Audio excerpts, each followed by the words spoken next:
You're such brave, strong, handsome men. Have you accepted Jesus as your personal savior? Hey guys, it's Ash here with WatchMojo, and these are the top 10 times anime dubbing went too far. If you ask me, you look more like a hipster. For this list, we're going to be looking at moments across anime dubs that really missed the mark. We all know adaptations have to cut some corners and take a few liberties, but in these cases, let's just say it's only added fuel to the fire of the sub versus dub war. Think we missed an abysmal dub? Let us know in the comments. And if there's an anime list you want to see, go to my Twitter at AshJBo and let me know. Number 10. Shaman King. Well, all things considered, it certainly could have been worse. We dare say that for newcomers, this was a decent gateway anime. That being said, the dub was handled by 4 kids, and their fingerprints can be seen all over the English version. For one, you've got some weird name changes. How the flying fudge do you go from Horo Horo to Trey? I'm Horo Horo, but everyone calls me Trey Racer. But the most hilarious aspect, without a doubt, is the accents. Why is Rio suddenly Spanish? And if I see that little punk in our sacred hang again, I'll do this to him! That was a perfectly good air conditioner. And what's the point of giving Ren a British accent and not Lysig? One is Chinese and the other is actually British. Learn the bloody difference. I'd prefer it if you would all just toddle off. I don't need your help. Hey, pass on. I'm known as a pretty nasty guy, but your boy Len is making me look like a cuddly teddy bear. Number 9. Speed Racer. While this classic turned meme can be difficult to digest these days due to the dialogue being pelted out in a rapid-fire manner, that's just the way things were handled back in the 60s. Oh, somebody shot it! They sure did. Them. Dubbing was in its infancy, and we're pretty sure the actors got paid by the amount of words they could stuff into a scene, so it's impossible to detest Speed and his nonsensical manner of talking. Ridicule? Absolutely, but we can't hate on something for just being a sign of the times. Now listen to me, you've got to stay in the race because it's the only way you'll be able to carry that 50 million bucks in gold bars out of the country. We're just glad this style of voice acting has long disappeared. He's going over that cliff. Number 8. Ms. Kobayashi's Dragon Maid. While quality in the world of dubs has certainly skyrocketed in recent years, they haven't been without their controversies, and that's just within the scripts themselves. One of a handful of examples of anime dubs that try to inject real-world Western politics where it wasn't wanted by some anime fans, Lukoa's sudden declaration of patriarchal societal demands being the reason she had to cover her massive bust didn't sit right with people. What are you wearing that for? Oh, those pesky patriarchal societal demands were getting on my nerves. Is it a crime she had to hide her mountainous peaks from the world? Well, for sure. But the last thing people wanted to hear in a series about horny dragon hybrids is real-world issues on gender, discrimination, and other serious topics, especially if it's used for a throwaway line. Time and a place, people. Number 7. Duel Masters. Try as it might, there was no way this series was going to become the next Yu-Gi-Oh! Even if the card game and its mechanics were decent, Duel Masters just couldn't emulate the spirits of the more popular series, and that included the dub. Whereas the Yu-Gi-Oh! Franchise had fun with the characters, looking at you, Brooklyn Joey, Duel Masters saw fit to erase the fourth wall completely. This day just keeps getting better. To the extent that it seemed to spend every episode mocking itself. Told ya! Guess I just have a sixth sense about these things. After a while, this stops being funny and disintegrates into an overblown riff tracks. We'll let our hearts guide us.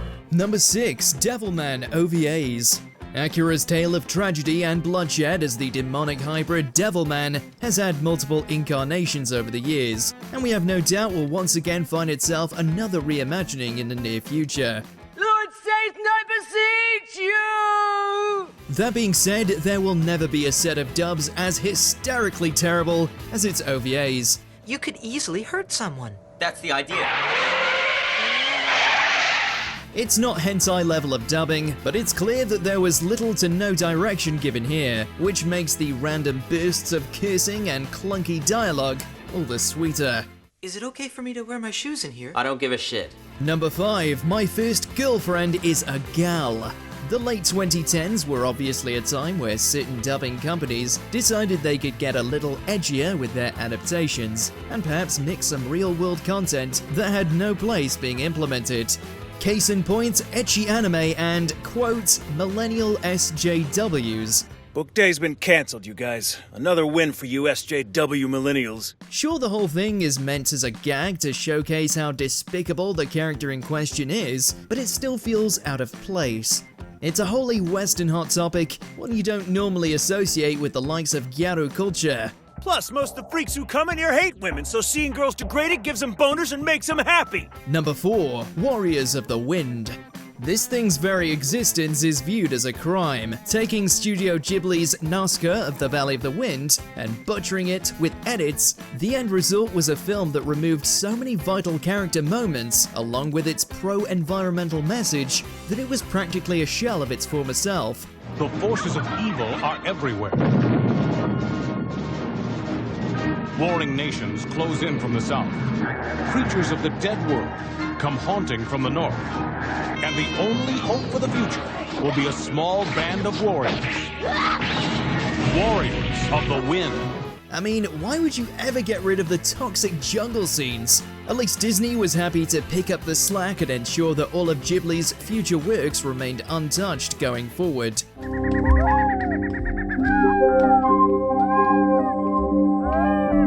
Number 3. Prison School. For the most part, we'd say this dub is actually solid, taking the erotic and crazy tropes of this ecchi fest and going all out. It does, however, have a single flaw that uproots it from potentially being remembered as an excellent dub. What's the issue? One word: Gamergate. Have you got a stick up your ass? Or are you one of those dumbass Gamergate creep shows? For those of you who don't remember, Gamergate was the online controversy. It's a little dense and passé, so we're not going to get into it. But the real question is, why was it brought up here? People didn't know, and they certainly didn't appreciate it. To not even be allowed to receive punishment is too much. Number 2. One Piece 4Kids Edition.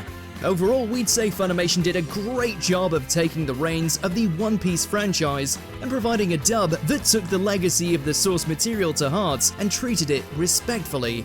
The same could not be said about 4Kids, who did just about everything to twist it into something borderline unrecognizable. Now pummel his head flatter than the shape of the earth! Mr. Helmeppo! Names are changed, whole episodes are cut, with the only thing cringier than the attempts at censorship being the way in which these characters were dubbed.